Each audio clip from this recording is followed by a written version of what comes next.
Bueno, ¿Cómo?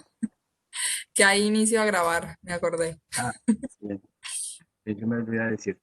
Bueno, eh, la idea un poco de hoy era conversar las cuestiones más vinculadas a tal vez los motivos eh, que más que las ciencias sociales y los estudios migratorios más han hecho hincapié a lo largo de la historia, que es la cuestión económica, ¿no?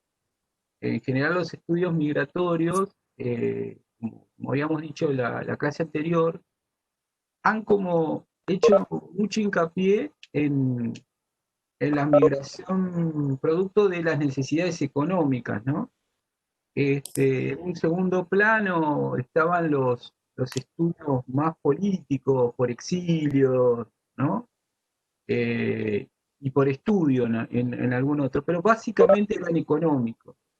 De hecho, todos nosotros cuando pensamos en las migraciones, excepto que lo hayamos vivido en carne propia, en general está vinculado a pensarlo con el factor económico, ¿no? Habíamos dicho que las migraciones eran fenómenos globales del capitalismo, ¿no? Eran migraciones diversas, este, donde había mucha diversidad, no solamente de causas, como se está estudiando ahora, sino de grupos sociales, identidades, culturas, razas, ¿no? Todo eso en un mismo proceso migratorio se ponía en juego, lo cual desde las ciencias sociales hoy y sobre todo desde el trabajo social hace mucho más rico y mucho más complejo la intervención, ¿no? Y los estudios de investigación. Entonces, hoy lo que le vamos a hacer, vamos a intentar hacer es una guía como para pensar los estudios, cómo fueron desarrollándose desde el punto de vista económico, ¿no? O de la cuestión económica, eh, y en tanto reconocer un aspecto económico, cómo se han desarrollado las relaciones laborales, ¿no? Y los conflictos. Si uno hace referencia a la migración europea en el mundo, ¿no? Hacia el continente americano, a cualquier país, y particularmente a nuestro país, nos remite a la construcción de partidos políticos, gremios, organizaciones, formas de organizaciones que traían estas clases trabajadoras. Eh, Hoy vemos que, que además de esa defensa gremial clásica europea, hay otras migraciones que también provienen de Europa y de otros continentes o de otros, en el caso argentino, de países del continente hacia nosotros, que traen otras formas de organización donde se mezcla lo sindical, lo étnico, lo racial, ¿no? Experiencias de organización que hacen y terminan haciendo una nueva forma de prácticas eh, sindicales, eh, económicas en general, ¿no? No necesariamente gremiales. Doy un ejemplo concreto.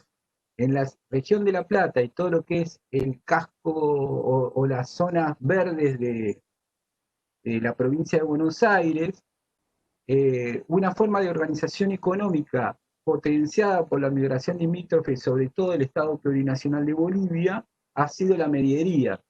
No es que no existía, medieros en la región de La Plata hay desde la década del 70 y eran migrantes internos, pero lo que potenció en los 90 fue la migración boliviana y paraguaya que construyeron esta forma de organización económica que, por ejemplo, recuperó el tomate platense, la producción de tomate platense, e hizo que la Plata, que era un importador de tomate para el consumo de otras regiones de la provincia, pase a ser exportador, ¿no? No solamente abastecer el mercado interno, sino exportar, digamos, a otras regiones del país y del conurbano bonaerense. y recuperar además un tomate propio, digamos, de la región, ¿no? Por ahí Ale y Fede que trabajan de la cuestión del campo lo saben muy bien, o pues si quieren aportar algo desde ya. Sí, no, está muy bien ese recorrido histórico, pero también, pero hay más productos, que es Sí, claro, el aucaucil y, totalmente. y el zapallito del parque, que son propios de la región, que Exacto. son semillas se han ido recolectando y rejuntando y plantando las mejores de esas semillas, haciendo una mejora natural, no artificial, no de laboratorio. Sí, claro. Y también la universidad aportó algo también en eso. Pero lo que a nosotros nos interesa acá puntualmente es la forma de organización del trabajo que trajo la medidería y la característica propia de la migración este, boliviana, ¿no? Y paraguaya, ¿no?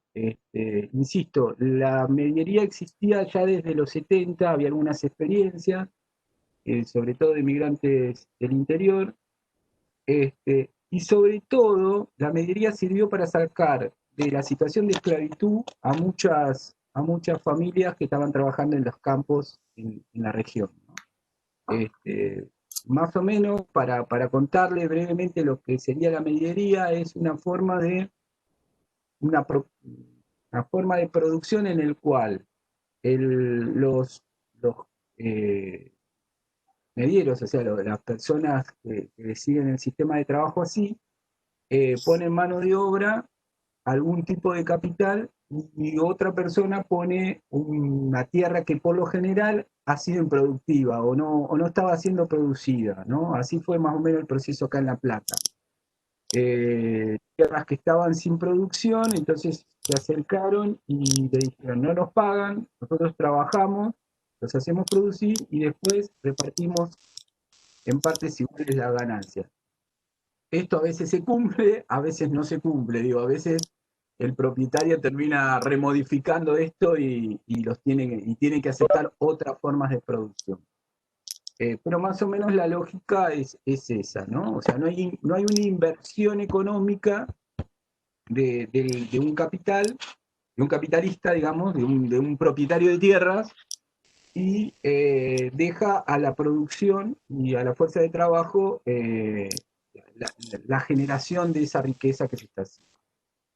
Esto brevemente para hacer un análisis económico, digamos, pero esto fue un estímulo porque en muchas ciudades de Bolivia, sobre todo, y de Paraguay, como subsistencia se estaba haciendo eso. Entonces migran con estas lógicas y hacia toda la región y se empieza a aplicar en casi todo lo que se llaman los cordones verdes de la región, ¿no?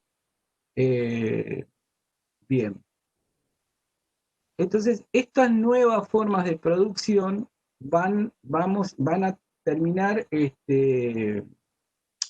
reconfigurando inclusive lo que es el mapa económico de la región.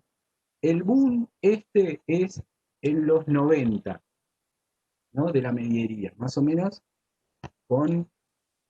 coincide con los estudios migratorios cuando se empieza a reconocer la existencia de migrantes limítrofes y Perú, ¿no? Como bloque de estudio. Y, y coinciden, seguramente lo han leído ustedes, porque algunos son bastante más jóvenes que yo, así que por ahí no lo vivieron, o eran muy chiquitos, este, coincide con un otro boom terrible que tuvo la región, que fue la desocupación, digamos, la crisis de, del, del Estado neoliberal, digamos, ¿no? Que termina con el 2001. La capital de lo que se llamó el nuevo pobre era La Plata, ¿no? Esos sectores que perdieron todo lo que tenían y les quedó cierta fachada, casa bonita y demás, pero perdieron los espacios de empleo, tenían que recurrir a la asistencia social. Mientras pasaba este proceso en la llamada clase media urbana, el campo estaba produciendo como en su mejor momento en la región hacía años, ¿no? Cuando los migrantes italianos y españoles y de otras nacionalidades, cuando fundaron La Plata, dejaron de trabajar el campo con la crisis, sobre todo en los 70, ¿no? Entonces hubo un bache de una década donde La Plata produjo muy poco, insisto, en muchas cosas no abastecía el mercado platense inclusive, y que van con este fenómeno migratorio va a ser los que los van a reactivar, ¿no? Va a reactivar. Insisto, en paralelo, en las zonas urbanas pasaba esto, ¿no? Sí, De que inclusive justamente, muchos productos se importaban de Chile, si no estoy mal. O sea, como que había cierta importación de alimentos y de fresco porque no había esta, esta producción que, bueno, que hay hoy en día. exacto, bien, exacto, sí, sí, sí. Sí, Eh, un ¿Cómo? un dato más es que Dale. la producción hortícola y frutícola, bueno, la producción fruto hortícola del cinturón del Gran La Plata es lo que abastece, es de donde viene el 90, en todo el país el 90% de la producción se Ujú. esparce. Lo cual, o sea, es muy bueno el desarrollo que ha tenido esa zona, pero habla mal de todo porque para el transporte de ese producto agrícola hay un gasto de energía muy grande Claro, para claro. trasladarlo a todas las... Pero bueno, va en coincidencia ese dato con lo que estás diciendo. Ujú. Sí, sí, sí. Buenísimo, buenísimo. Eh, Bien, antes de seguir avanzando con la cuestión económica, habíamos pensado no sé cómo andará el sonido, pero queríamos como ir graficando lo que venimos hablando en las clases previas para los que se engancharon de a poco con las clases, con un par de temas que me parece que para retomar lo que ya vimos y seguir un poco más en la clase con la cuestión de empleo y trabajo, ¿no? Y relaciones laborales de los migrantes. Eh, yo puse dos temas que me parecen centrales para poder pensar qué pasa con los nuevos estudios de las migraciones, ¿no? Y ahora, ¿no? Esto de pensar la diversidad y los supuestos males que traen, ¿no? Habíamos pensado poner unas canciones que por ahí las conocen. Eh, no sé, Ahí, Alex, sí, dale, ahí comparto. Bien, vale. voy un momentito. Vamos a ver si sale bien el sonido, porque si no, el problema. Ay, para que me sale toda la publicidad primero.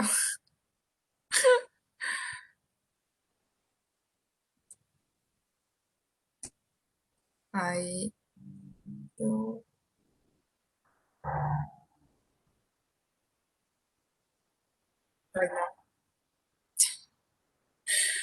Esto se complica a veces de la tecnología. A ver.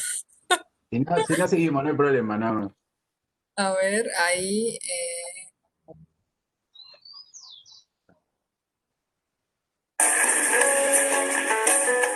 ¿Se escucha?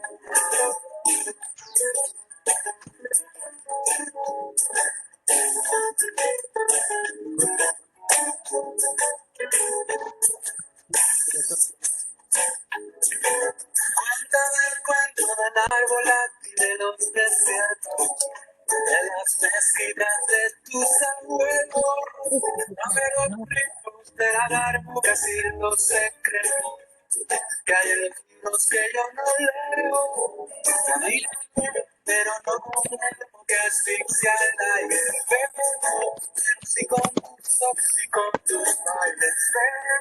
Pero no con la rabia en los lados. Pero sí con los labios en tus besos. Mézclate conmigo, que vamos a ir a más de casa. Mézclate conmigo, que vamos a ir a más de casa.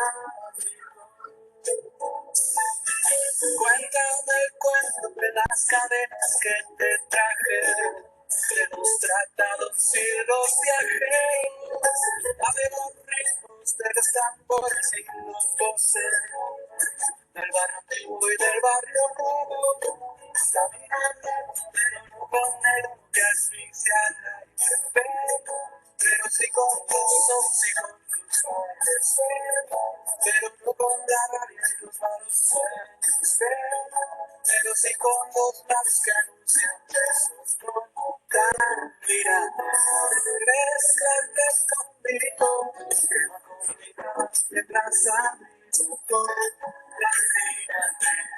mézclate conmigo, que va conmigo de plaza.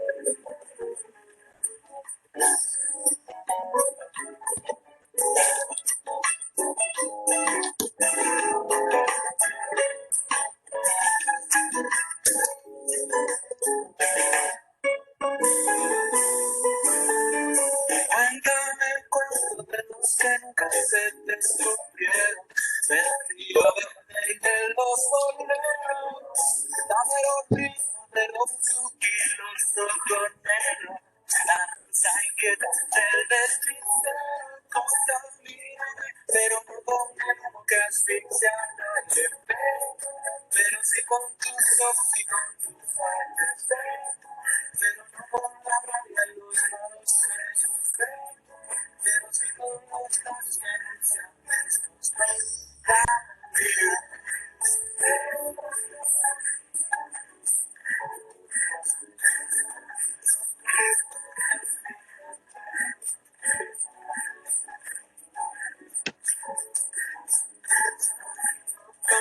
Camina, mézclate conmigo, que no olvidarte de abrigo.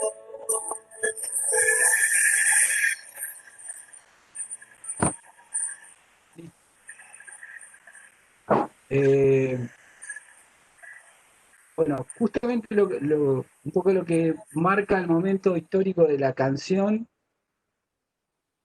es eh, esta idea de- de que la migración trae la enfermedad, trae lo que no, lo que no se debe, lo que enferma, digamos, ¿no?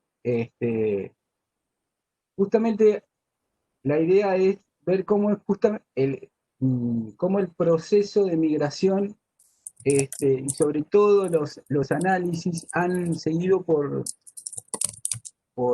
marcar y hacen eje justamente en esta idea de una ciudadanía migratoria de plano universal.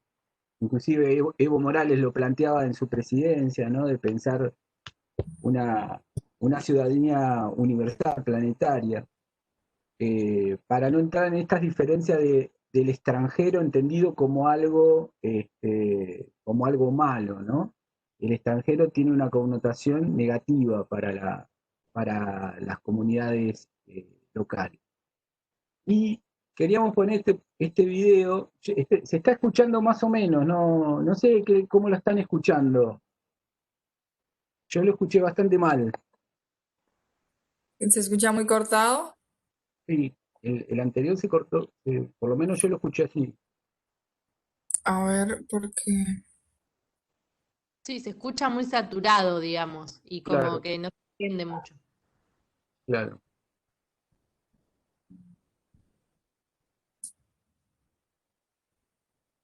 No sabría, porque estaba viendo si se podía tipo como compartir, a ver, otra manera. Ay, no. Bueno, si no seguimos y pasamos el último disco, el último tema después, no hay problema. Así lo.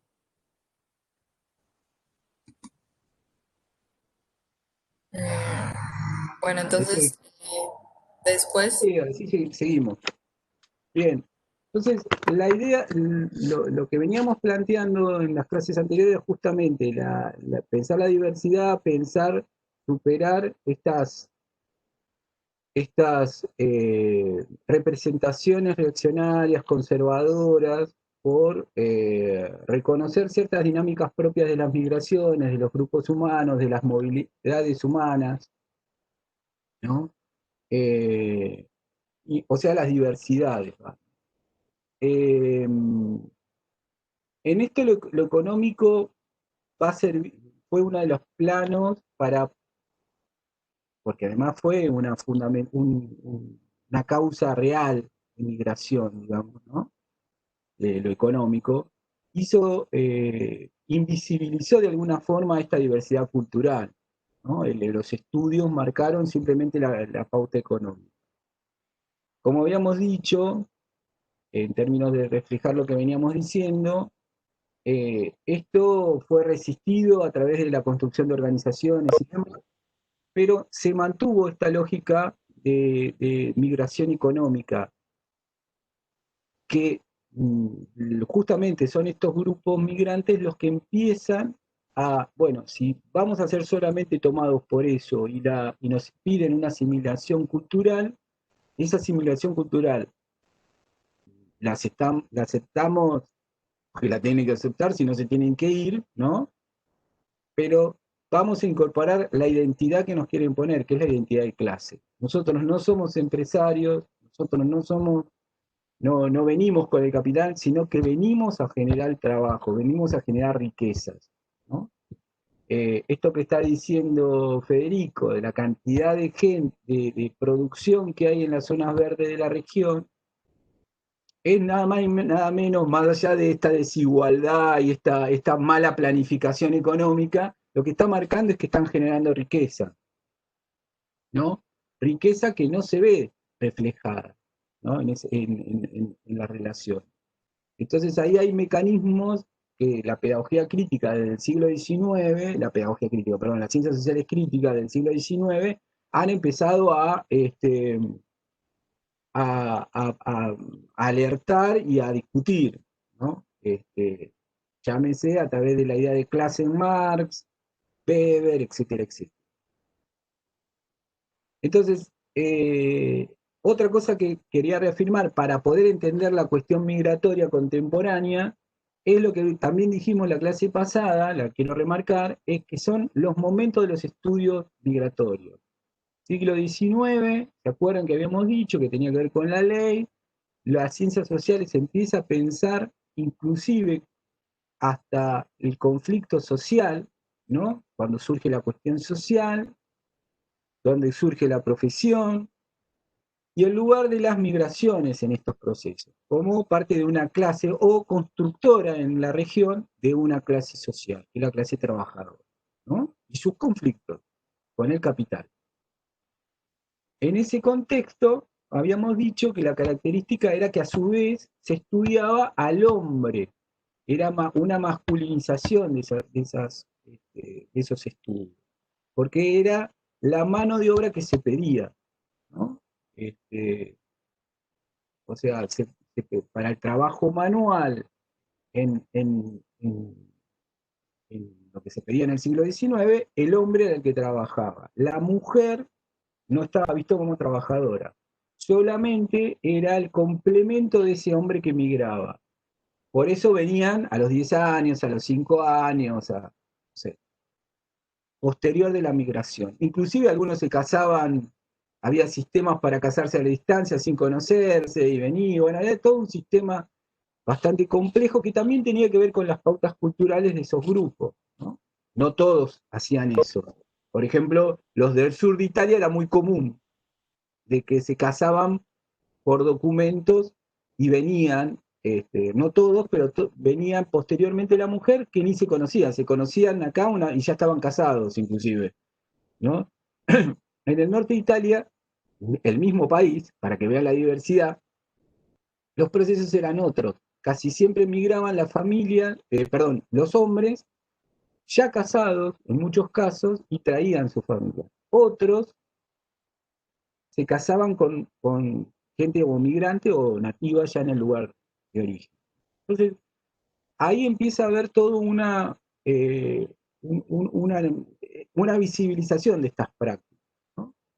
Empieza a haber otros conflictos con respecto al trabajo, como por ejemplo la trata, ¿no? Que más que trabajo es explotación, claramente, pero empiezan a visibilizarse la famosa traída de prostitutas, de mujeres, perdón, en situación de trata,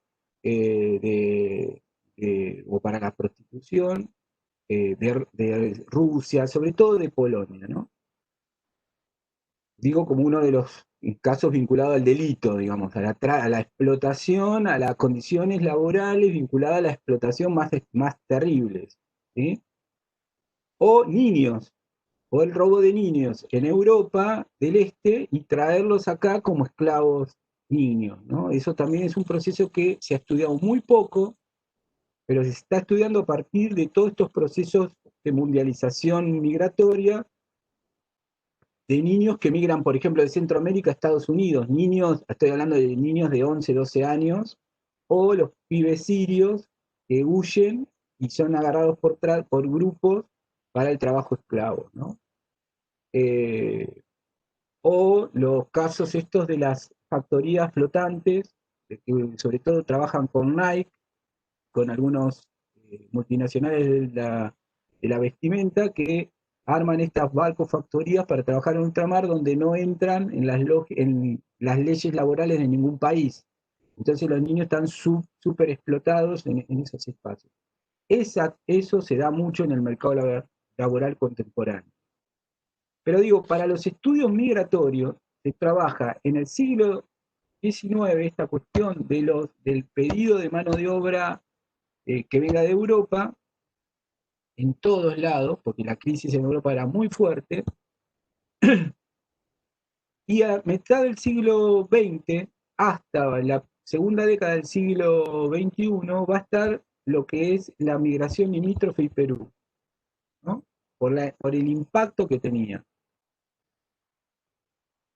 En un tercer momento, perdón, está la migración. Ahora las ciencias sociales están estudiando lo que yo le comentaba, además de los limítrofes y Perú, se le incorpora o se le llama todo lo que sería Mercosur, migración de los países del Mercosur y extra-Mercosur, donde entran las migraciones de otros continentes y de otros países que no estarían en el Mercosur, como por ejemplo Colombia, ¿no? Que no entran con las leyes Mercosur y que por lo menos hacia la Argentina ha sido un impacto muy grande el número de colombianos Es que un hay. país aliado, no asociado, Colombia. Exactamente, exactamente. Además, Colombia tiene en las últimas décadas, tiene una trayectoria migratoria y una historia migratoria muy fuerte, sobre todo hacia Estados Unidos, ¿no? Eh, no tanto era hacia el sur, ¿no? No tanto hacia Argentina, sino hacia Estados Unidos y en algunos casos España.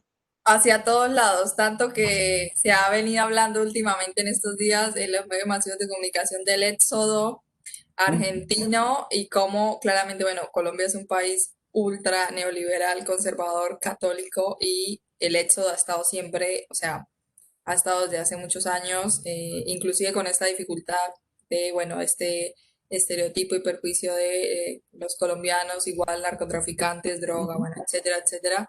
Aún así, bueno, con estas benévolas políticas neoliberales se ha producido el éxodo más grande. Inclusive, bueno, lo que remarcamos la otra vez de que la cantidad de colombianos que emigraron en los 80 y 90 en el boom petrolero hacia Venezuela. Y bueno, Claro. pero pues, de eso no te va a hablar la prensa ni los medios de comunicación, No, claramente. no, de hecho, hay una estadística en Valencia. hace por lo menos 20 años que la población argentina está calculada que es el 20% de la población de Valencia. O sea, la migración de argentinos y su familia, o sea, sus familias e hijos nacidos allá, es el 20% de la población de Valencia. Digo porque no es que no haya argentinos por el mundo. Si hay algo que hay por el mundo son argentinos y uruguayos. No sé cómo, hay más uruguayos. O sea, Uruguay es uno de los pocos países en el mundo que hay la misma cantidad de gente viviendo dentro del país que fuera. Sí, sí, es así, eso es una cosa increíble. Es increíble, pero donde uno va encuentra uruguayos y argentinos.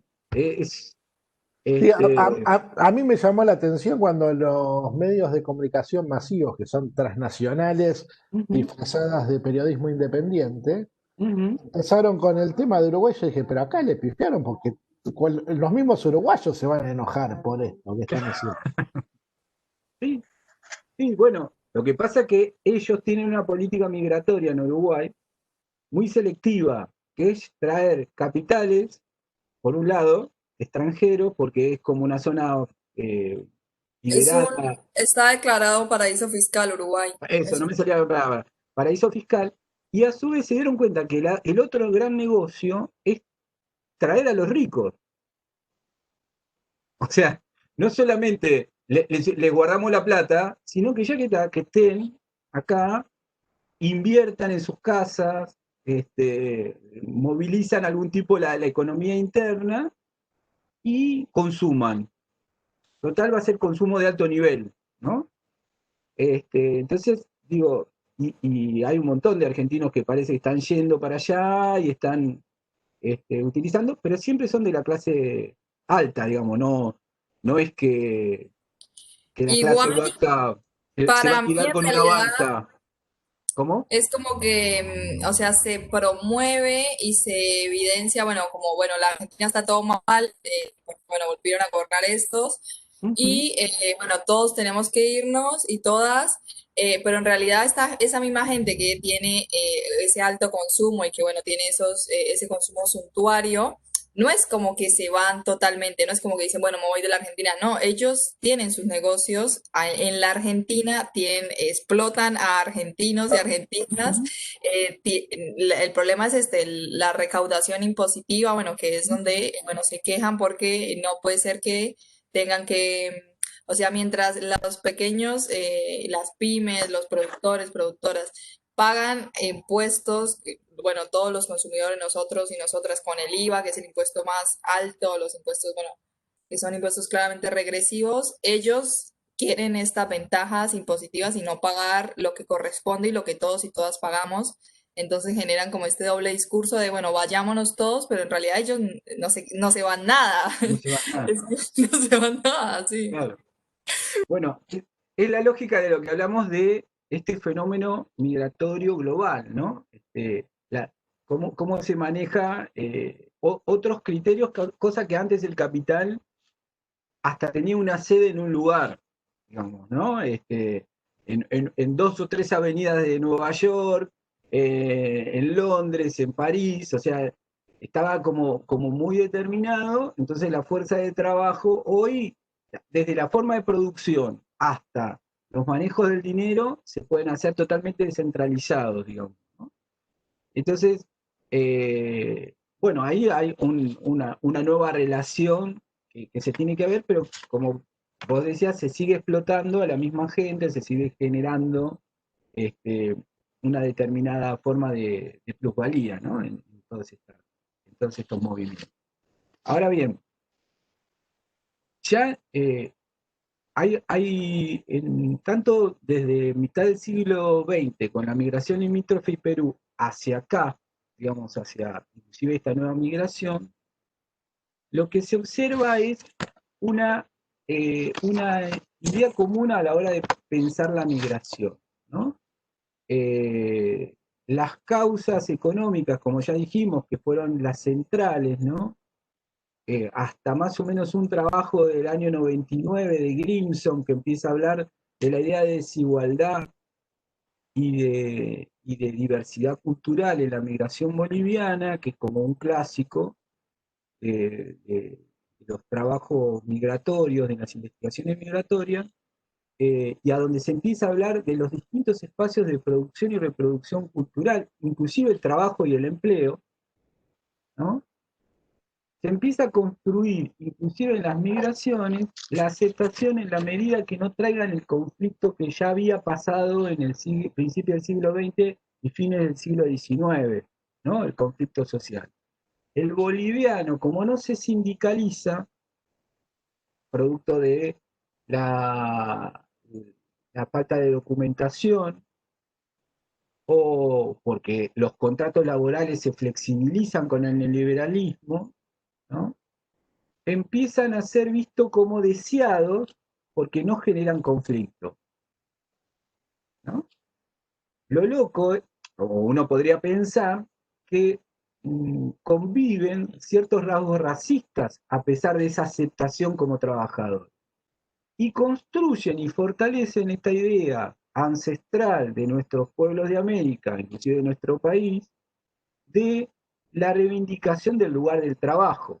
Ustedes saben que los tres principios indígenas más de las comunidades más importantes del Estado Plurinacional de Bolivia y del noroeste argentino, los tres principios, tal vez uno de los más importantes es no seas holgazán, ¿no? O sea, esta cosa del trabajador, del trabajo, de la identidad y la construcción de del propio ser como principio ético y moral del trabajo, ¿no? Así como nosotros tenemos el no robarás, ¿no? En los 10 mandamientos cristianos de Occidente, en los tres principios, ellos ahorraron en principio, por suerte, está el no seas holgazán, bueno, hay distintas traducciones, ¿no? Holgazán o no seas vago, bueno, pero tienen que ver con el trabajo. O sea, el trabajo es central para la identidad andina. Entonces, la mayoría empiezan a ser reivindicadas, se ganan espacio en la vida social, reivindicando su lugar de trabajador, pero de trabajador no solamente como identidad de clase, como lo pensaría Marx, sino como identidad moral. ¿Sí?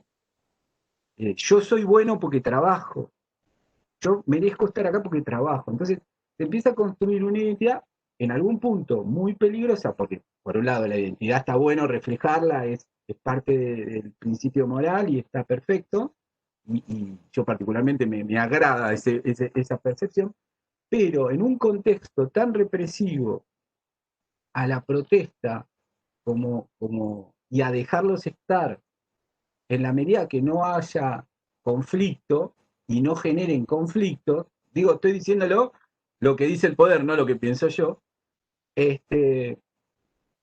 inclusive atenta, ¿no? Hace poco hubo una lucha de un sector de trabajadores de origen boliviano. Había bolivianos y no bolivianos, pero los líderes eran bolivianos en el conurbano, en una empresa, no me acuerdo qué era. No sé por qué pienso que es textil, pero no creo que haya sido textil. Y salió en los medios y hubo medio un revuelo, cómo los bolivianos ahora hacen quilombo, son tan tranquilos, ¿no? Y yo sigo mucho los comentarios de una radio local de bolivianos, ¿no? De jóvenes bolivianos, ¿no? Las cosas xenófobas hacia ellos mismos que se dijo, que decían, porque a algunos les querían aplicar el DNU, entonces expulsarlos por hacer protestas, porque dentro de las protestas estaban que le pegaron alguien le pegó al abogado de la empresa, entonces le querían aplicar el DNU.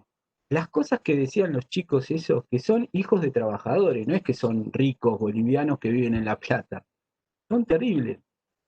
Es una radio rural de La Plata, tal vez de las más escuchadas, ¿no?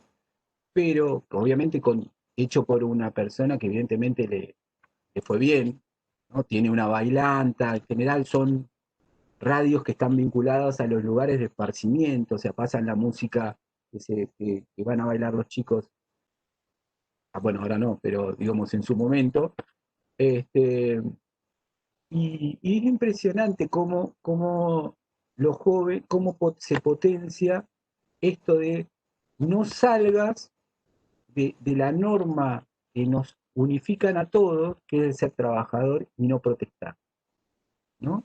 Nosotros tuvimos en la Corte Suprema un tipo que dijo que estaba bien que, que exploten a los bolivianos, porque hacía 500 años que lo explotaba, ¿no? Por un caso es terrible, pero Ollarvide dijo eso, ¿no? En uno de los casos previos al Patria Grande, donde murieron quemados un montón de chicos que vivían en situación de explotación, en un taller clandestino, en un caso similar previo, cuando la embajada boliviana se queja y se hace notorio y empieza a haber casi un juicio y llega a la Corte Suprema un pedido, Ollarvide lo que falla es a favor de la empresa y del grupo argentino que generaba ese taller, diciendo de que estaba bien, que no era que estaban explotados esa gente, no, por suerte no murió nadie en esa vez, no estaban explotados, sino que ellos vivían así hacía mucho y estaban acostumbrados, ¿no? O sea, una naturalización de la explotación y de las malas condiciones de vida. Le faltó agregar, los indios no tienen alma, entonces por eso no son Claro, personas, sí, sí, más o sí, menos. sí, sí, sí. No, era el compendio de la discriminación, digamos, ¿no? Bueno, ese hombre se jubiló de nuestra Corte Suprema, ¿no? Por suerte se jubiló. Tendría que estar preso, entre otras cosas, pero bueno. Sí, pero además cobran esa jubilación de Sí, privilegio sí, que tienen los jueces, que es casi como si fuesen de la nobleza, porque a sí, ellos no, sí, ellos no pagan impuesto a la ganancia, eso nada les toca, ni encima tienen entradas, además de su sueldo, que ya de por sí es elevadísimo, más que ujú, inclusive que el de los políticos, tienen un montón de otras entradas ujú. y que son Total- legales. No estoy hablando ya de lo ilegal que Las también deben ilegales, tener. claro. Sí, sí, sí, sí. Que deben ser más interesantes, inclusive. Eh, y No, bueno, entonces, sí, perdón, se supone que tienen estos sueldos para precisamente formarse y como tener esta autonomía del Estado, los políticos partidarios, y son exacto, nefastos, o sea. exacto. Sí, sí, sí, totalmente, totalmente de acuerdo. Entonces, bueno, se empiezan a estudiar cuando se empiezan a estudiar las migraciones de Perú y limítrofes y las actuales, pero tomemos estas de limítrofes y Perú primero, se empiezan a estudiar por estos factores económicos, ¿no? Pero, o las causas como económicas, perdón, de la migración. Volvemos a plantear esto de que históricamente las migraciones respondieron a las lógicas del capitalismo mundial y a la mundialización de la economía, ¿no? Entonces, como dijimos ya, y lo seguimos reafirmando, estas causas tienen que ver con una situación social del capitalismo en el lugar de origen y la necesidad en el lugar de recepción, ¿sí? No hay una migración a ver qué onda, por decirlo en términos modernos. O sea, nadie migra a ver qué pasa, sino que vamos porque me expulsan de mi futuro, en mi lugar, y me lo tengo que ir a buscar a otro lado a resolver las cuestiones materiales básicas, ¿no? Entonces, y siempre hay en el lugar, en la economía de recepción, siempre hay una necesidad de una mano de obra determinada, ¿no? Pensemos en nuestros amigos que hayan migrado, o como hay muchos migrantes, seguramente les puede haber llegado a pasar, si migraron por una causa económica y no de estudiar. Hay muchísima gente que tiene una importante capacitación y al momento de migrar, ante la desesperación o la situación determinada, por más que tenga una capacitación determinada, terminan haciendo otro tipo de tareas que el mercado laboral le pide, ¿no?, que haga, y que además va a ganar más, inclusive, ¿no? Muchas mujeres peruanas en los 90 migraban teniendo estudios terciarios de enfermería, completos e incompletos, y terminaban haciendo otro tipo de actividades, ¿no? De otra calificación, de una calificación inferior, si tenemos en cuenta la cuestión de la calificación a partir del estudio, ¿no? Entonces, esto, eh, esto es producto de este proceso del migrante. Entonces, las migraciones limítrofes, dice Venencia, van a tener como una serie de factores, ¿no? Para este proceso migratorio. Además, factores que ya dijimos que están en relación a la economía del lugar de origen y el lugar de recepción. Una de las cosas importantes a tener en cuenta cuando uno estudia este proceso, y por ahí el día de mañana ustedes quieren dedicarse a estudiar, por ejemplo, migración chilena o migración brasileña o la que fuese, pero limítrofe, y sobre todo Perú, pero Perú no es limítrofe, es la cuestión territorial. Nosotros tenemos un país que es grande y tiene una frontera muy amplia para el intercambio de población, ¿no? Tanto de acá para los otros países y de los otros países para acá. Esa amplitud de frontera lo que genera es problemas a la hora de regularizar, de la regulación, perdón, de las migraciones, ¿no? Que es un segundo factor. Quiero decir, esas fronteras en muchos casos son laxas, porque nadie pasa por el lugar fronterizo. Si cruzás un río finito y estás del lado de Argentina, y viceversa, y del otro lado está Bolivia, no hay, ¿para qué voy a pasar por la puerta? me voy por lo que está más cerca de mi casa, si total voy y vuelvo.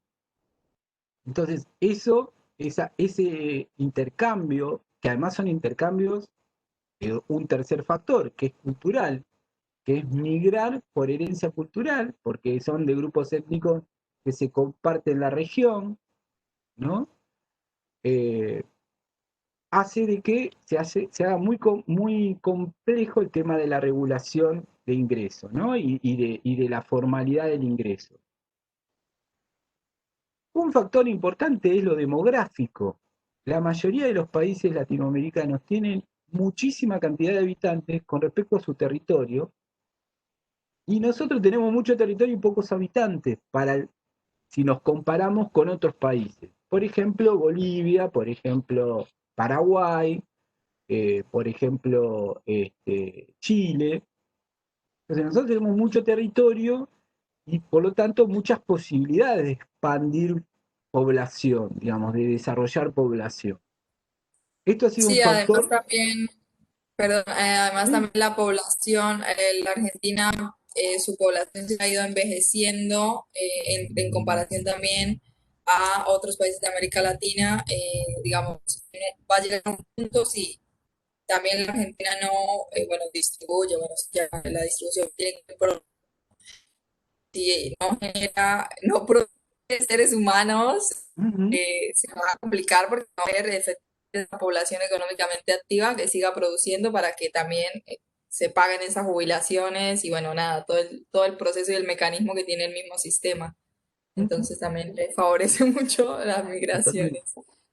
Totalmente. Y la cercanía limítrofe para estos grupos que estamos hablando está buena, porque una cosa es vivir en Salta y ser de Potosí, y otra cosa es, no sé, vivir en Salta y ser de Varsovia. Digamos, la posibilidad de la migración, de la vuelta a casa está buena, digamos, esta relación con el lugar de origen, es más próxima. Y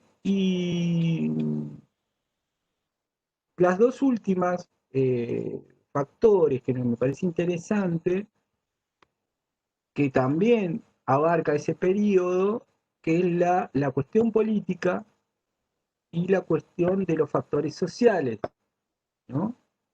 ¿Qué quiere decir?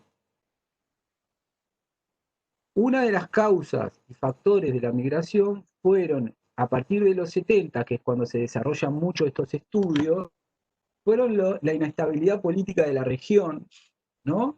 Y los intercambios. Recordemos, como ya habíamos dicho en las clases anteriores, estamos hablando de una década donde, por ejemplo, hasta los gobiernos de dictadura, no de facto, dictadura, para ser claro, se organizaron para matar gente en los territorios de otro, ¿no? O desaparecerlo, el plan Cóndor, ¿no? Este, entonces estas cosas hechas entre las dictaduras, Bolivia, Paraguay, Brasil, Argentina, Chile y Uruguay, todo este Mercosur nefasto, eh, también construía solidaridades y redes de ingreso también de los que eran perseguidos en esos lugares, ¿no? Por eso los venían a buscar. Entonces, las dictaduras tomaron nota y bueno, armaron este plancito nefasto. Y otro es el factor social. Estos procesos que pasa con los exiliados, en realidad se produce y reproduce sin necesidad del exilio. O sea, los mecanismos de ingreso al país a través de redes son mecanismos que hoy, sin dictadura en ninguno de estos países, siguen pasando. Por ejemplo, eh, la migración de bolivianos y de paraguayos, digo por decir, pero también pasa con peruanos, con casi todos es, primero viene uno que cuando llega acá no llega a cualquier lugar, llega a un lugar a donde existen ya migrantes que son o amigos, ¿no? O parientes. Entonces esas redes de ingresos lo que hacen, por lo general, es asegurarle eso a un trabajo, a un techo, por lo menos por un tiempo, a una cuestión afectiva, a una contención afectiva y una contención cultural, ¿no? Porque si son parientes y amigos, pertenecen a un mismo grupo étnico. Digo, por ejemplo, por decir algo, quechuas de Potosí, o aymaras de La Paz, o de Oruro. Entonces migran, no caen, voy al barrio de bolivianos así al tumbo, no, voy a donde están mis amigos, voy a donde está mi familiar, ¿no? Esto pasa en todos los movimientos migratorios. Pasa con los colombianos, pero las redes en nuestro país de bolivianos y de paraguayos y ahora de peruanos son básicamente barrios los que ya están llegando. O sea, no es solamente una contención familiar o de amigos que viven en una pensión y te tiran una cama, sino que entran a un lugar determinado, ¿no? Y en muchos casos ingresan al país cuando tienen un trabajo asegurado. O sea, le dicen, venite, la próxima semana tenés que estar acá porque hay un trabajo. Te habilitó un trabajo en la obra o en el campo donde estoy trabajando. Venite ya. Entonces los tipos se toman un bondi, cercanía, que dijimos, y se vienen para la zona. Entonces, todo esto hace un factor. Las redes de ingresos ya de por sí es un campo de análisis interesantísimo. Porque, insisto, es la cama, es el afecto, es el trabajo, todo al mismo tiempo. Por eso llegan y al otro día están trabajando, por lo general. O a los 2 días ya están trabajando, no, no va, bueno, me tomo unos días para ver el centro. No, venís y te pones a laburar. Es esa la lógica, ¿no? Y eso pasa tanto en la comunidad boliviana, paraguaya y en alguna medida en la peruana también, que viene por estas situaciones económicas. ¿Querían decir algo? Sí, no, que yo ahí también en lo que pude compartir este PowerPoint con estos artículos, o sea, un poco mencionando lo de Venecia y otro artículo de Venecia más nuevo del 2018, si no estoy mal, es del libro. Él habla también ahí, pero o sea, en lugar de redes, habla de estos lazos fuertes y lazos débiles, pero obviamente porque, bueno, esto es un estudio de caso que él hace acerca de los productores en la provincia de Córdoba, en la localidad de Río Cuarto. Y menciona esto, bueno, el lazo fuerte como esta relación de parentesco, de amistad que genera, que tiene, digamos, la persona, el migrante. Así que bueno, nada, quería mencionar esto. No, inclusive la proximidad. Pensemos que la migración europea del siglo XIX para llegar al país estaba meses, ¿no? Durante meses iban en barcos y llegaban acá.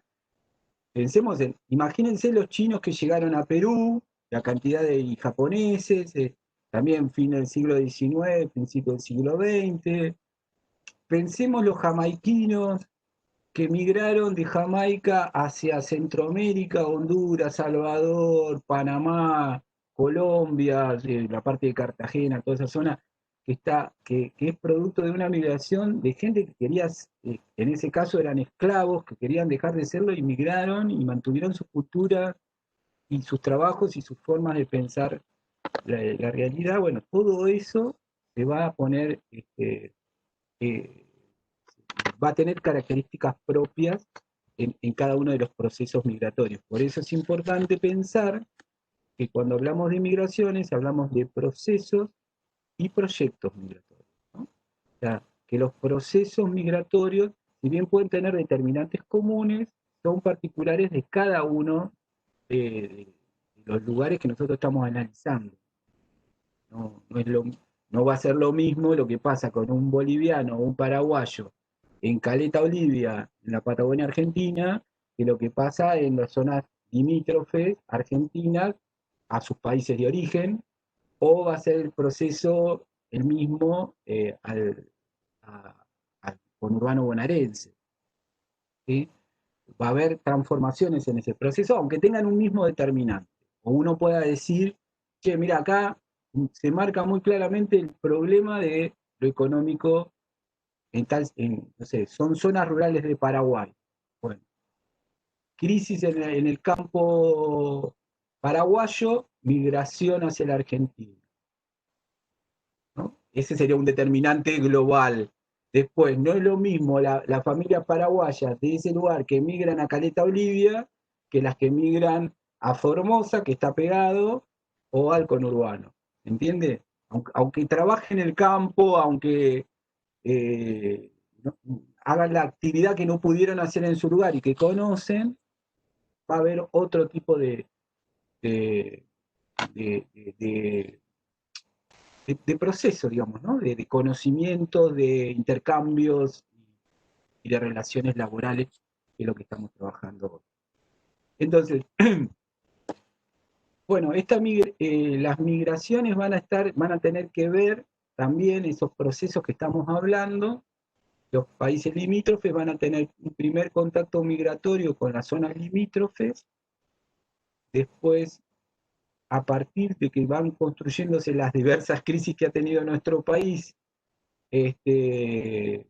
van a ir acercándose a las zonas más industrializadas y a las grandes ciudades, primero de la región próxima a su país, después a los lugares más, más alejados, pero que tienen que ver con un desarrollo económico más importante, sobre todo en el plano industrial. La mayoría de los países limítrofes que migran hacia acá en la década de los 50 hasta más o menos los 90, perdón, hasta los 60, van a venir a trabajar el campo, porque la mano de obra nativa del campo se va a ir a las ciudades a trabajar en las fábricas, ¿no? La sustitución de importaciones que empieza en los años 30. Esos campos van a ser trabajados por migrantes limítrofes. Un célebre migrante limítrofe que trabajó en los campos argentinos, sobre todo en Salta, Jujuy y Mendoza, fue Evo Morales. Vivió toda la infancia en un proceso migratorio de campesinos bolivianos, ¿no? Sobre todo su lugar de encuentro más próximo, vivía 6 meses con el padre y los campesinos que migraban y 6 meses con la madre en su lugar de origen. Eso hasta los 18 años, una cosa así, o 20 años, a donde él ya se va a trabajar a las ciudades bolivianas, ¿no? Porque en el campo la crisis en Bolivia fue bastante compleja, ¿no? Y la situación de explotación. Entonces digo, es a partir de los 60, con la crisis de la economía regional, es que la gente pasa a migrar hacia lo que es Rosario, Gran Rosario, Córdoba, Gran Mendoza, que estaba industrializada, y la zona metropolitana. Ahí va a empezar a haber toda una serie de desarrollos etnoeconómicos, políticos, que era lo que nosotros hablábamos en las clases anteriores sobre cómo la migración empieza a construir también la necesidad de un mercado étnico, ¿no? En la ciudad. Empieza a haber todo lo que es la importación de productos también étnicos para el consumo, que ya ahora está establecido, ¿no? Uno puede ir a un supermercado por la globalización económica y encontrar productos de cualquier país del mundo, tenga o no gente en la región, pero por el otro lado, una cantidad de productos que tienen que ver con las migraciones próximas, ¿no? Que son, qué sé yo, harina para hacer arepa, sí, para hacer arepas hay chipá, ¿no? Hay, el tema de la yuca, ¿no? O la mandioca, creo que le dicen acá, este, y, y bueno, cómo se ha extendido la comercialización de productos que en la región no existía, ¿no? Entonces, sí, no se escucha, ¿eh?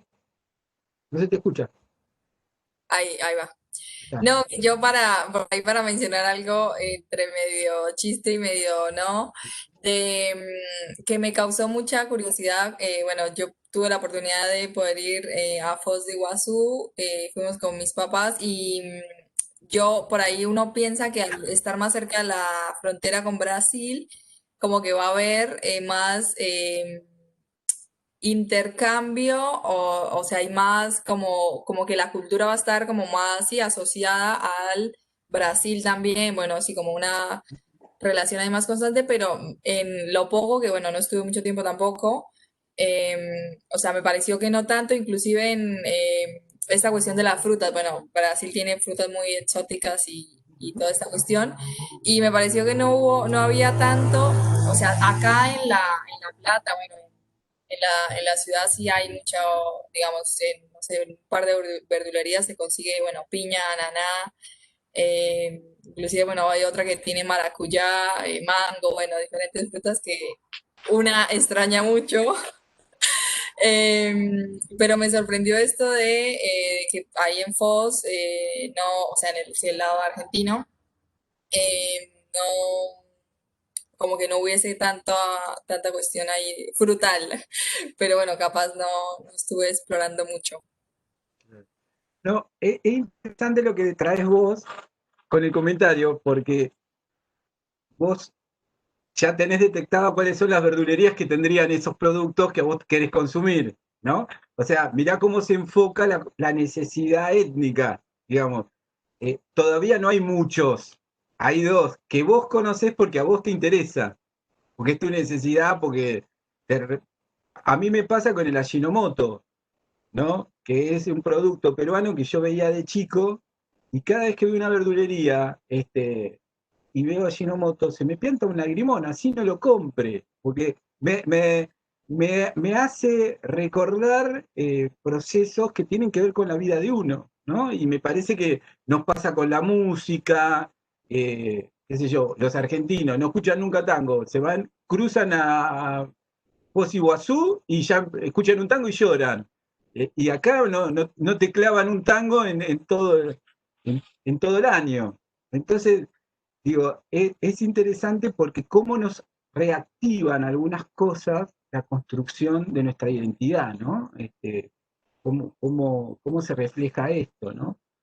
Y cómo hay intercambios culturales bueno, por ejemplo, yo conozco mucha gente católica que sigue a la Virgen de Urcupiña, que es boliviana, que son fieles o a la Guadalupe, bueno, pero es más conocida latinoamericana, la Guadalupe de México, ¿no? Es como más grosa. O Santa Rosa de Lima, hay mucha gente que sigue, eh, Mirta Legrand creo que sigue a Santa Rosa de Lima. O sea, es como que, disculpen, pero yo lo siento como si fueran hinchadas. Soy ateo, cuarta generación de ateos, pero para mí es como, hay como un fanatismo en esa. Y como a mí me gustan las celebraciones bolivianas, voy y veo un montón de argentinos en la misa de Urcupiña y me llama la atención. Porque por ahí mucha de esa gente es súper racista con los bolivianos, pero a la Virgen la quieren, es una cosa media rara. Este, y además hay como una negación de la importancia de muchos países, ¿no? En la historia, que es una cosa que yo quería decir que me olvidé de decirla, ¿no? Cómo nuestros países limítrofes estamos todos muy unidos, querramos o no, digamos, ¿no? Por ejemplo, la primera junta en Argentina, el 60% fueron nacidos en lo que hoy es territorio boliviano. Cornelio Saavedra, ¿no?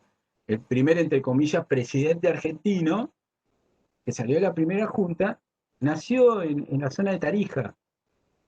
Entonces, bueno, algunos dicen que Potosí, no importa, es territorio boliviano. Eh, Digo, me parece que como que hay que empezar a pensar estas cuestiones de los lazos, ¿no? Y los intercambios. Evo no le importaba que estaba en la Argentina o no cuando migraba, estaba, porque es un territorio universal, ¿no? Para su cosmovisión. Entonces, digo, todo esto, pero lo interesante es que estas migraciones generaron este tipo de riqueza que estamos hablando. La migración siempre genera riqueza en el lugar de- de- de recepción. Y una cosa más que plantea Venecia en el texto que tienen que leer es esta idea de que mm, la construcción de proyectos políticos, tanto desde el Estado como desde los grupos migrantes, se hacen centrales también para entender esto, ¿no? Hay un modelo mundial que se nos está tratando de poner, en la Argentina aprendió hace mucho, yo diría desde la construcción del Estado-Nación, que es la idea del multiculturalismo.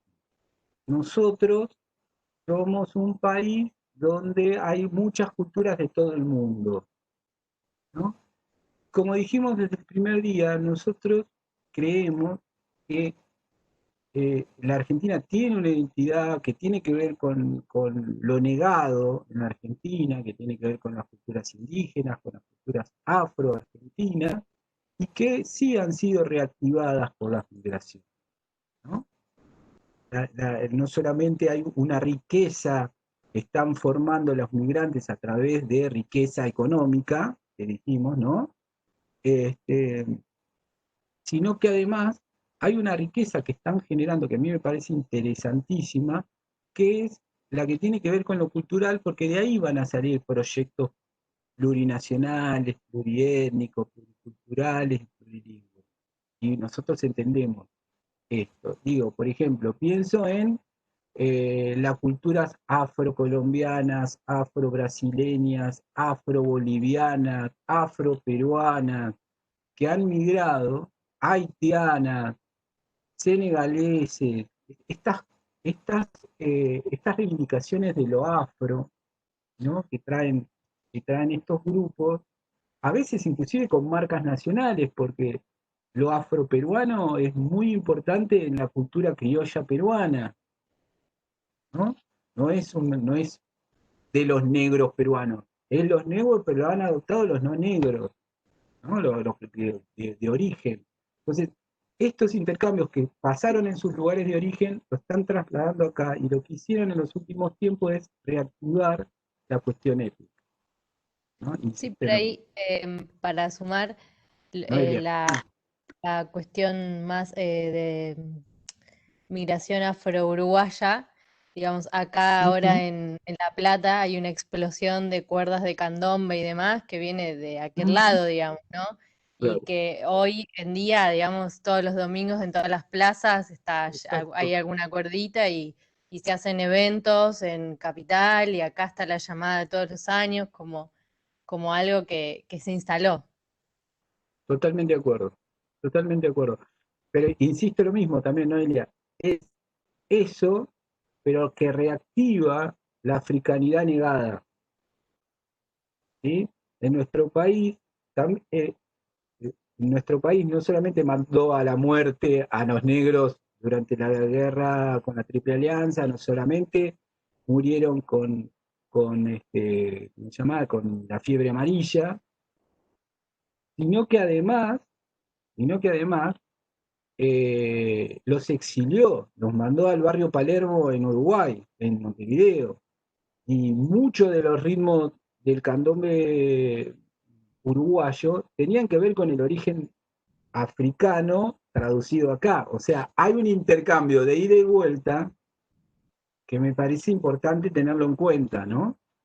Sí, Este, una de las sí, primeras cuerdas de candombe acá en La Plata fue una cuerda de Ensenada, que está muy cerca, pegado a Berizo, que a Berizo que confluyeron la mayoría de las migraciones acá platenses, que hay como un mundo aparte en Berizo en ese sentido, y tiene que ver con eso, digamos, también, ¿no? Donde pudo empezar de alguna manera con, qué sé yo, está la comunidad caboverdiana que por ahí más habilitó eso.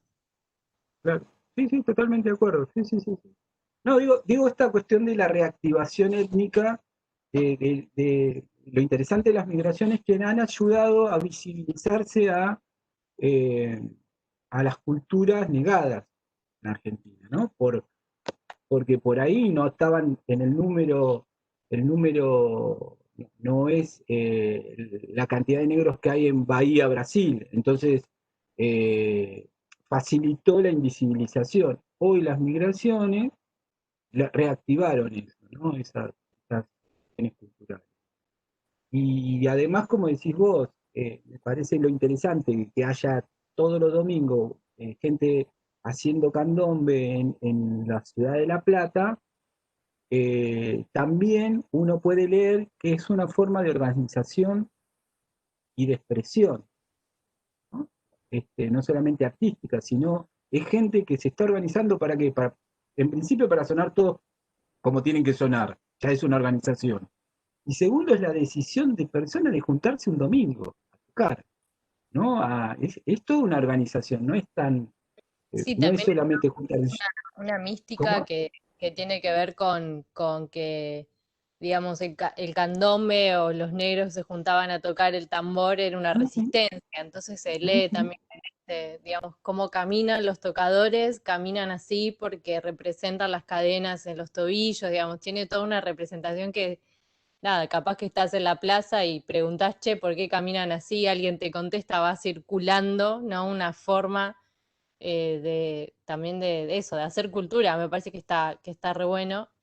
Y en esto que también decís de revalorizar, digamos, lo del lugar nuestro acá, digamos, ujú, fue oprimido. No sé, mi vieja que es de Berizo me cuenta cada comida, cada cosa, cada evento de sus compañeras de escuela en ese momento, porque eran de todos lados, digamos. Y son cosas que por ahí yo las vi cuando iba a la fiesta nacional del inmigrante en Berizo, digamos. ujú, Y algunas cosas están como, se masificaron un poco más, pero algunas otras no, como por ejemplo la cultura de países árabes y demás está totalmente invisibilizado, por lo menos acá en La Plata, ¿no? Pero por ahí otras cosas sí, lograron otra visibilización. Claro. Sí, sí, sí, totalmente. Sí, yo por ahí un poco también en relación a esto que mencionaban, el año pasado, bueno, en un seminario hubo una discusión al respecto de esta, bueno, como que parte de de este grupo, bueno, de estas personas que se reconocen y que son, bueno, los afroargentinos, como que eh, sienten que este discurso, bueno, del genocidio total, como que, bueno, eso los invisibiliza y no permite como, y bueno, una chica también que es colombiana mencionaba, bueno, que hay diferentes grupos en Ensenada y en Entre Ríos, que también hay una fuerte comunidad afro-argentina.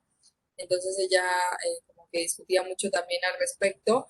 Y algo que también mencionó y que me llamaba mucho la atención era porque ella, bueno, es negra, entonces decía, claro, ustedes ven como mi africanidad porque está en mi fenotipo, pero, o sea, está en mi piel, pero bueno, probablemente también como muchos de nosotros, bueno, yo soy de Colombia, obviamente, tenga un componente muy importante en mi sangre, sí, de africanidad, digamos, y que también, bueno, acá en la Argentina que se hubo un estudio al respecto. Entonces también, bueno, como eso también que es, bueno, lo que es visible, ¿no?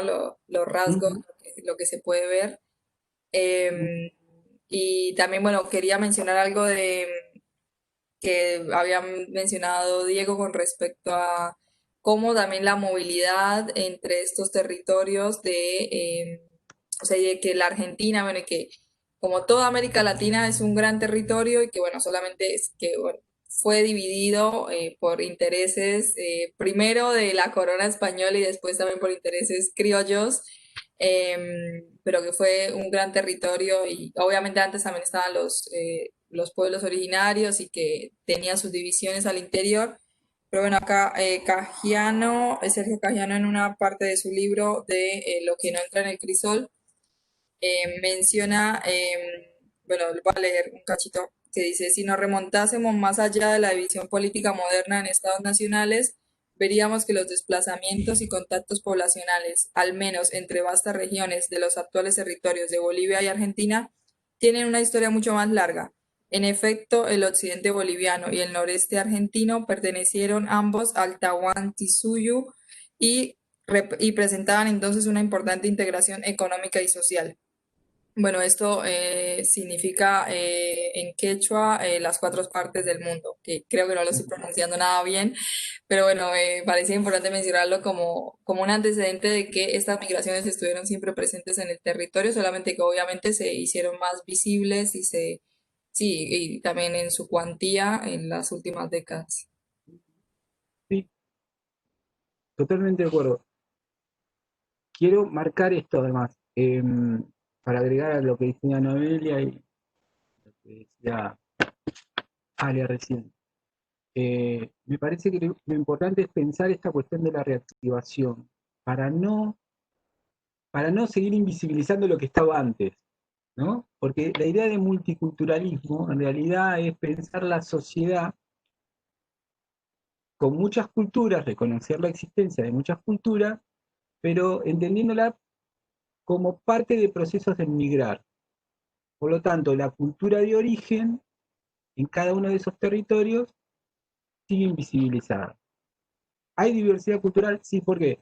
Y porque vinieron los colombianos con su vida, porque vinieron los peruanos con su forma de ser, porque vinieron los senegaleses y además trajeron lenguas y religión, porque vinieron, y así sucesivamente. O sea, como que la sociedad en esta coyuntura somos una suma, una mera suma de culturas. Y las sociedades son mucho más complejas, tienen que ver con procesos sociales, con procesos económicos, procesos culturales, que se conectan, que se relacionan, que se necesitan para producirse y reproducirse, donde hay desigualdades, que es la que estamos generando, pensando, pero si a eso invisibilizamos a lo que estaba previamente, seguimos generando otra desigualdad cultural, ¿no? ahora vamos a ponernos a ver la diversidad producto de las migraciones, entonces vamos a ver a los quechuas que vinieron de Bolivia, a los guaraní que vinieron de Paraguay, y seguimos sin ver a los guaraní que estaban acá hace 500 años en este territorio, ¿se entiende? Se sigue tapando lo que se tapó con el Estado-Nación. Yo prefiero pensar que esa migración reactivó las cuestiones, ¿no? Me parece a mí que es mucho más interesante. De ahí el tema de Noelia.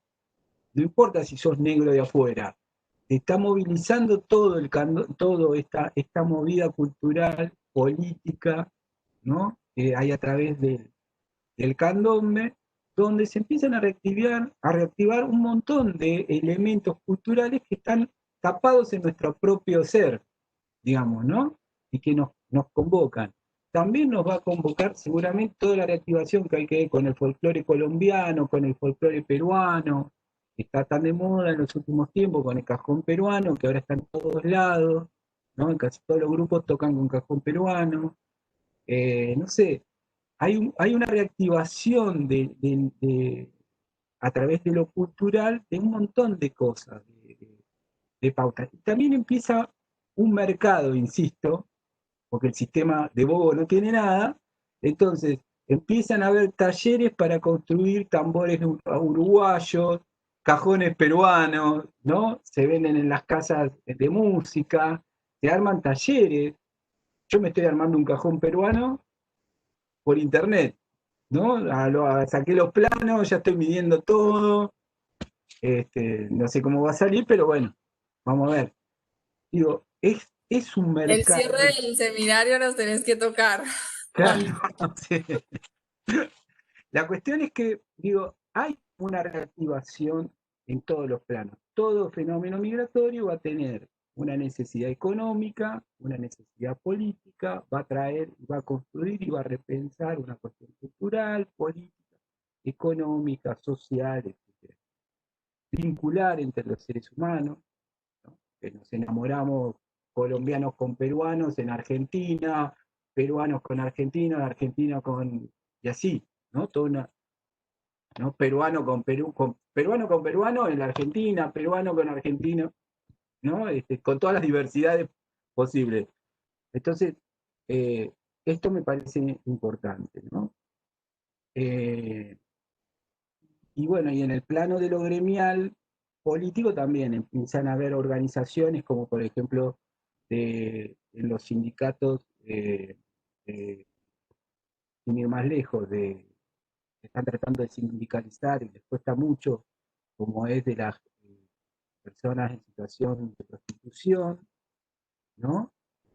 Donde, por ejemplo, las chicas trans, la zona de La Plata, la mayoría son peruanas.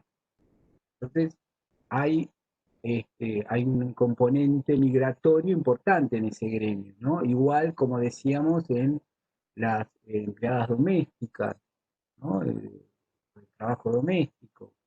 Eh, También es un gremio que tiene un importante número y un importante número de sindicalizadas. Eh,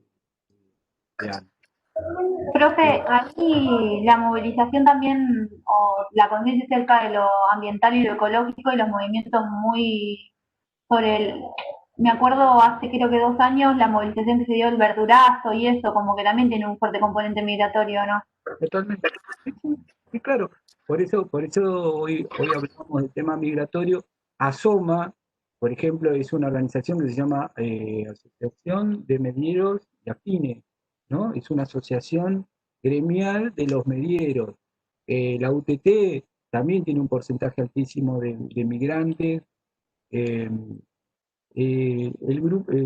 las organizaciones de desocupados tienen un número importante ahora de migrantes y de precarizados. Los precarizados que se están organizando, hay muchos chicos colombianos, eh, muchos chicos venezolanos que trabajan en Globo y todas esas formas de, no sé cómo se llaman, delivery, no, yo le llamo delivery. Sí. Todo este sistema de comercialización.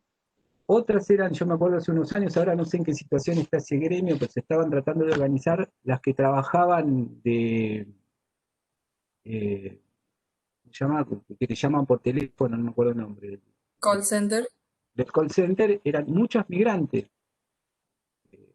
Entonces, muchas migrantes y muchas de lugar de origen, ¿no? Hablaban desde Colombia, te hablaban a vos, o chicas de Colombia de acá que hablaban a otros países. Me acuerdo porque una amiga colombiana hacía eso, trabajaba este, en ese sistema. Entonces, hay un montón de gremios que están teniendo un peso importante. Camila, no, totalmente de acuerdo en esto Sí, que... también por ahí la importancia para mí de estos últimos años, de las movilizaciones que han tenido tantísima fuerza con eso, bueno, que vos mencionás, y que para mí no me gusta utilizar mucho la palabra nuevo, pero como esta irrupción de este, bueno, nuevo sujeto político, que es un sujeto migrante, una mujer migrante también, productor, productora, que empieza a generarse esta irrupción y que se empieza a insertar en la agenda pública, que bueno, tiene que ver un poco no, bastante con la economía popular, la economía social, cómo esto se empieza a generar un debate. Bueno, ya eh, han habido diferentes como políticas o sí, medidas que empieza a tomar el gobierno, claramente no son suficientes, pero empieza como que se empieza a ver un poco más y empieza a estar un poco más activo y que, bueno, lo que se denominó el triunvirato de San Cayetano, que fueron estas movilizaciones tan importantes de la CCC, de la CEPEP, en su momento de Barrios de Pie, y que tiene como una significancia también sumamente rica y que por ahí en el 2001 que también habían migrantes y que también había movilizaciones muy fuertes de desocupados, desocupadas, pero bueno, que también como que empieza a haber un diálogo y una relación ahí también más fuerte de convergencia entre las mismas organizaciones que son y que hicieron movilizaciones inmensas y que bueno, lucharon un montón en contra de las políticas neoliberales del macrismo. Así que sí me súper interesante esto que traes. Sí, Sí, totalmente. también para sumar, me parece que algo recontra fundamental que está haciendo el actor político en los últimos años, que es el movimiento de mujeres, se ha logrado con el tema de las compañeras migrantes, digamos, todo un mil debate al interior del movimiento, si es un encuentro nacional, plurinacional, que es un debate que por ahí todavía no cerró, pero que se plantó muy fuerte y que no solamente a nivel Argentina, sino también a nivel Latinoamérica. No sé, hay un montón de documentales y demás de los movimientos de mujeres de Bolivia, sobre todo, que están siendo como súper fuertes. Y me parece que eso es algo como súper importante a todo lo que tiene que ver con las cuestiones culturales, pero también políticas de los lugares que se construyen lazos y nuevas realidades, las nuevas vidas, digamos, que están formando en otros países. No sé, me parece como es algo muy central. ¿Me escuchás? ¿Se escucha? Sí, sí, Ah, bien. Fede, ¿querías decir algo? Ahí se te cerró. Se te cerró, ¿eh?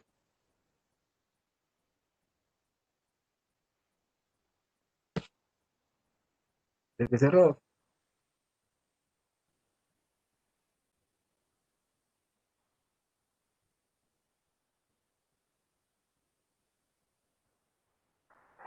No, que me habla, es que me habla acá en mi casa. Está bien, está bien, está bien. Y contesté y tenía el audio prendido. Disculpen, por Ah, favor. está bien, está bien. Está bien, está bien.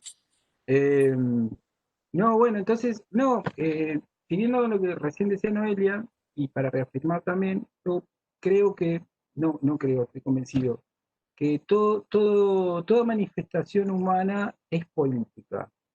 Por lo tanto, cuando uno piensa, insisto, en ir a tocar los tambores negros en un domingo de tarde en una plaza de La Plata, está haciendo una construcción política, organización diferente. Obviamente no es un sindicato, pero sí retoma prácticas colectivas reactiva la construcción es histórica, no es porque sí.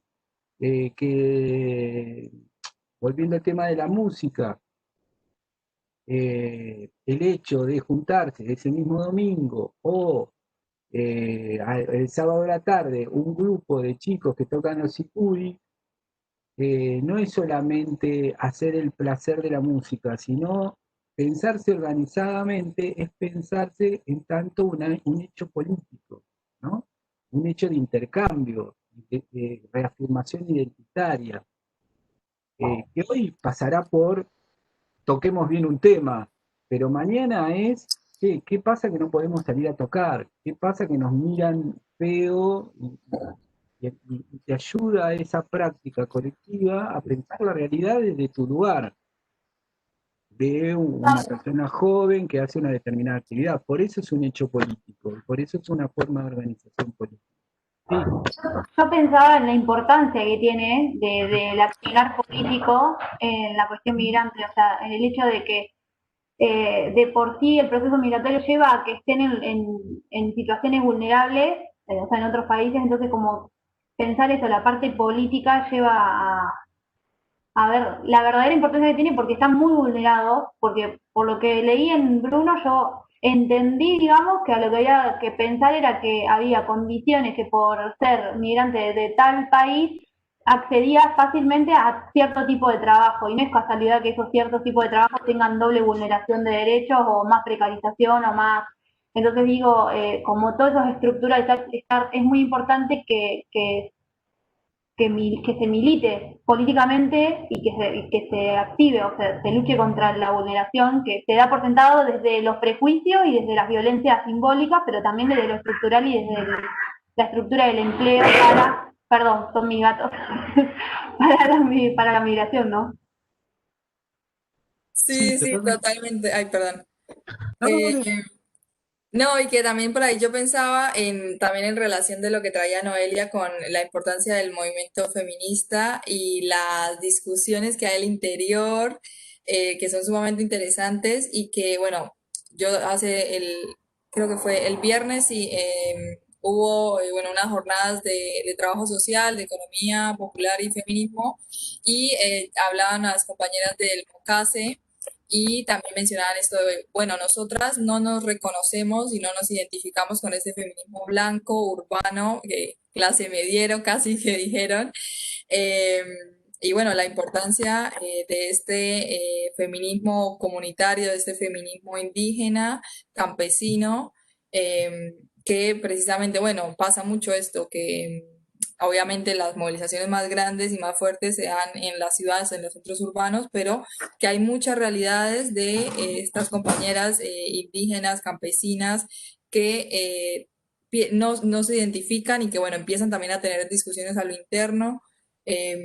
Y que, bueno, hay algunas otras organizaciones, ellas decían que, bueno, no tenían como tal una secretaría de género porque veían como de manera más transversal al género, pero bueno, ahí también hay ciertas discusiones de que cuando se habla por ahí de transversalidad, como que no se toca en realidad la problemática tan fuertemente.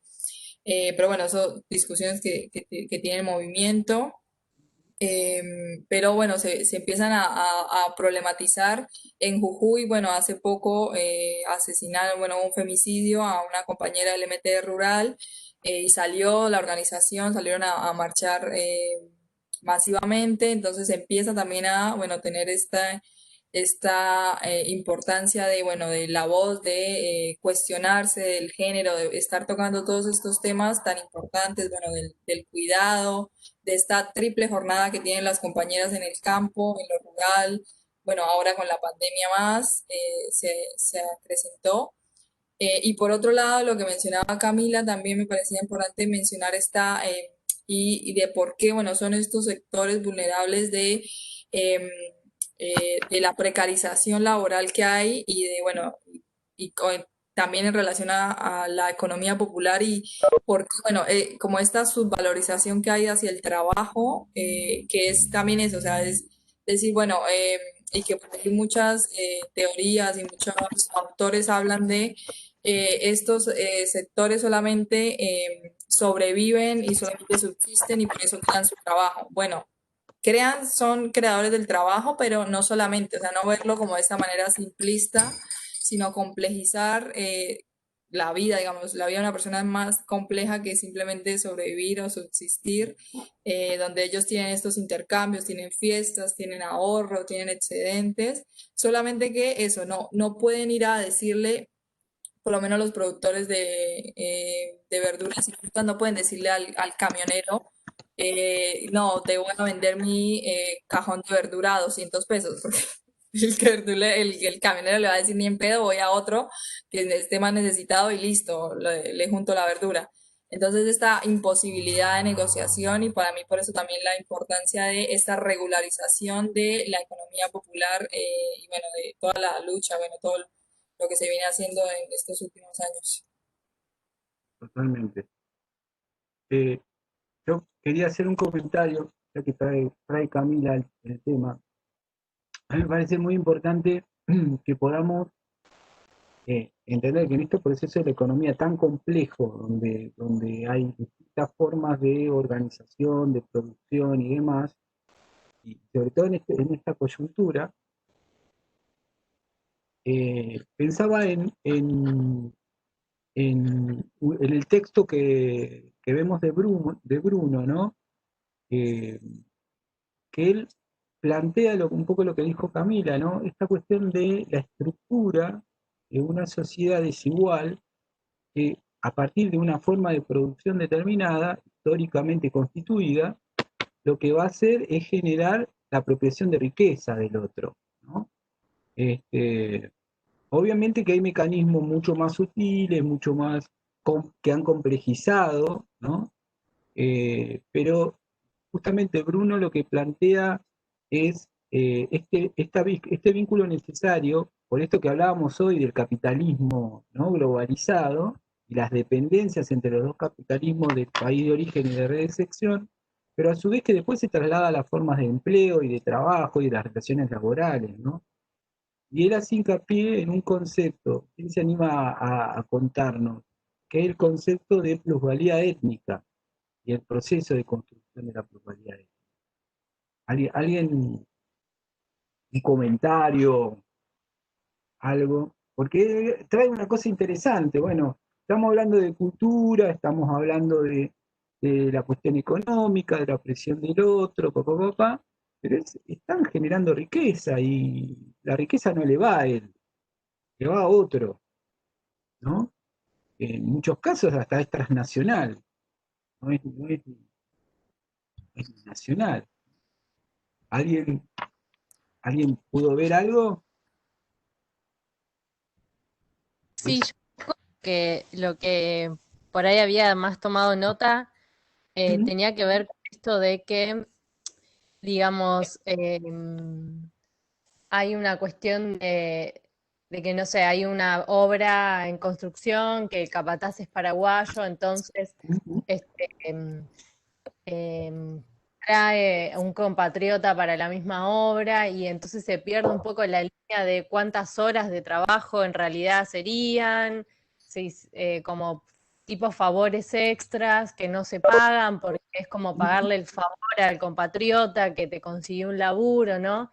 Entonces como que hay un límite entre lo laboral y lo afectivo que tal vez se pierde y genera mayor explotación para esta comunidad, digamos. Yo lo entendí un poco así, digamos. Y de las mujeres, también, o sea, eso es lo de las obras en construcción, es un ejemplo. El otro ejemplo es lo de las mujeres paraguayas en el trabajo doméstico, que cómo generan esta plusvalía étnica de manera indirecta, dice, o sea que el tiempo que ellas disponen del cuidado de las tareas domésticas es un tiempo que las personas que conviven en ese hogar aprovechan productivamente para generar plusvalía otra vez.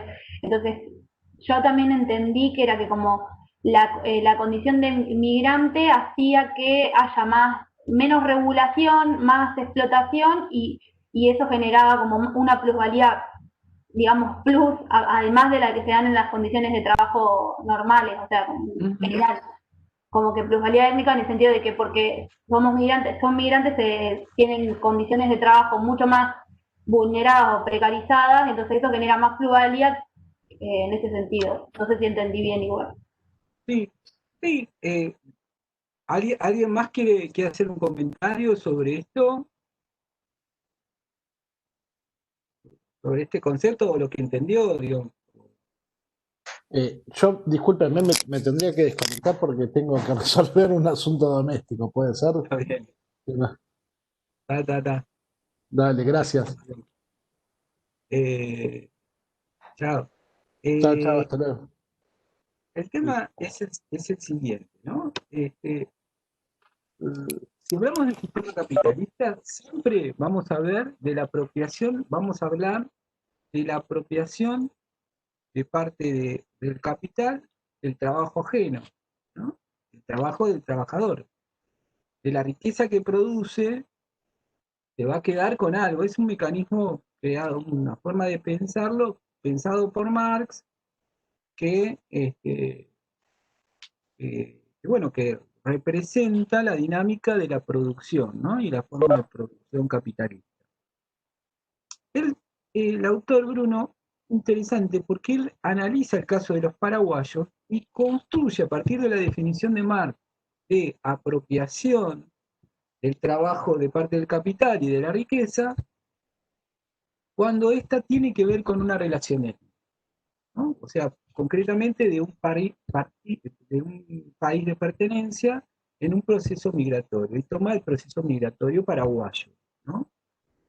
Y dos grandes fuentes de trabajo de ese colectivo que reactiva el trabajo en el lugar de origen. Que uno es la cuestión de la construcción, que vos bien planteabas, Camila, y la cuestión del trabajo doméstico en el caso de las mujeres, ¿no? Hombres y mujeres. ¿Cuál sería el mecanismo de esta plusvalía, siguiendo a Marx, pero que tiene que él observa que en la comunidad paraguaya se expresa de una forma determinada? Por eso le llama étnica paraguaya, ¿no? Resume en la nacionalidad la cuestión étnica urbana. Él lo que dice es, hay un mecanismo tal que hace de que un paraguayo que llega a ascender en el lugar, en un determinado empleo, en el caso concreto en la construcción, llega a ser capataz, que ellos le llaman contratista, ¿no? Y contrata a un paisano recién llegado que por ahí en condiciones de trabajo y de regularidad documentaria no puede acceder a, a un valor de la mano de obra legalizado, ¿no? Entonces, lo que va a hacer el capital, que es el que contrata al contratista y el contratista que contrata a ese trabajador, es apropiarse la diferencia con la ganancia, ¿no? Si tenía que gastar 10, ¿no? Para mantener a ese trabajador, lo va a contratar por 8, entonces esos 2 es ganancia para el empresario que pone, ¿no? Para el capital. Él lo que estudia es que se da mucho en las formas de empleo de la comunidad migrante paraguaya. Entonces ya lo ve como un determinante. Y él piensa que esto, ya al ser tan marcado, este proceso es tan común, él lo llama que es una plusvalía étnica, ¿ya? Concretamente de un grupo específico que se reproduce de tal forma, ¿no? Y tiene que ver con esto que creo que decía Noelia, ¿no? Que se ponen en juego para no reclamar derechos sindicales, pertenencia étnica, ¿no? O sea, origen, conocimiento, cuestiones de amistad, familiaridad, etcétera. Eso por un lado. Y en el caso de las mujeres, ocurre lo mismo ya con la reproducción de lo que sería la construcción de una identidad eh, de, de paisanaje, ¿no? Con respecto a la cuestión laboral. Es eso lo que plantea el autor, o sea, empezar que es válido pensar una categoría del siglo XIX pensándola con esta nueva variable étnica, para trabajar con estos grupos migrantes en el país. ¿Quedó claro esto, más o menos? Sí, ¿no? Silencio. Sí, yo quería, y ahí, bueno, Vanessa escribió, los factores son la estrechez sectorial, mayor informalidad y sobreextensión de la jornada. Exacto. Eh, Sí, Yo sí, sí. quería leer por ahí, perdón, un fragmentito chiquito para cerrar, si quieren, del libro em, Juventudes Rurales y sus actividades, que el capítulo 2, Vivir en la Injuria, está en la clase número 3, al igual que el otro de Lazos Fuertes y Lazos Débiles de Venecia. Están ahí en la clase 3. Ya también actualicé el foro para que puedan subirlo, o sea, pueden subir, compartir ahí los videos mediante ahí como enlaces y eso, porque la otra herramienta no nos funcionó, entonces lo puse en forma de foro. Así que la idea es que compartan más imágenes, videos, en lugar de tanto texto que estamos como saturados de leer tanto en la compu, así que está bueno por ahí algo más didáctico. Y bueno, quería leer es el capítulo 2 de Vivir en la Injuria, que es una investigación acerca de las juventudes en la provincia de Misiones, La Tarefa, los que trabajan en la Tarefa. Dice, la injuria se posa sobre las formas locales de ser y hacer tareferas. Y en la cadena de significantes negro, negrada, negro, mierda, cantingú, cantingú, se une un nuevo par. Tarefero Yare, es decir, tarefero sucio. En la región, la tarefa es considerada como la peor ocupación que se pueda tener, como una actividad de negros, cercana a la esclavitud, una tarea que hacen los brutos y sucios, los más ignorantes y por ende quienes menos ganan. Cristina, esto es un fragmento de una entrevista que hace la autora a a las jóvenes. Cristina, y ser tarefero, ir a trabajar y bueno, a cosechar esa hierba. Es un trabajo muy feo, pero no queda otra que hacer. Sucio, es un trabajo sucio. Por eso dicen, por cierto, cuando dicen tarefero es porque es un trabajo sucio y más un trabajo que está debajo de todos los trabajos. Ya, viste, cuando escuchas tarefero, bueno, tarefero. Los tareferos no tienen estudios, los tareferos son prácticamente bien analfabetos. Muchísimos tareferos ni siquiera saben leer, ni siquiera conocen una ley. Los tareferos van por debajo de todas las cosas. Quizás los tareferos son menos de que los aborígenes. Viste que los aborígenes tienen el gobierno, en aquello. Los tareferos no.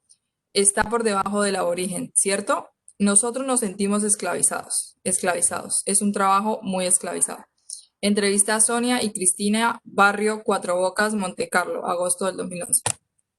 Nada, es muy, bueno, todo el libro es genial, pero bueno, este capítulo es sumamente interesante y Ujú. deja entrever una realidad sumamente compleja y bueno, que también esto de un poco como dejar de también, siempre nos referimos a Buenos Aires, el Gran Buenos Aires y bueno, ver también la complejidad que existe en las provincias de la Argentina, en eso que denominan el interior. Ujú. Totalmente.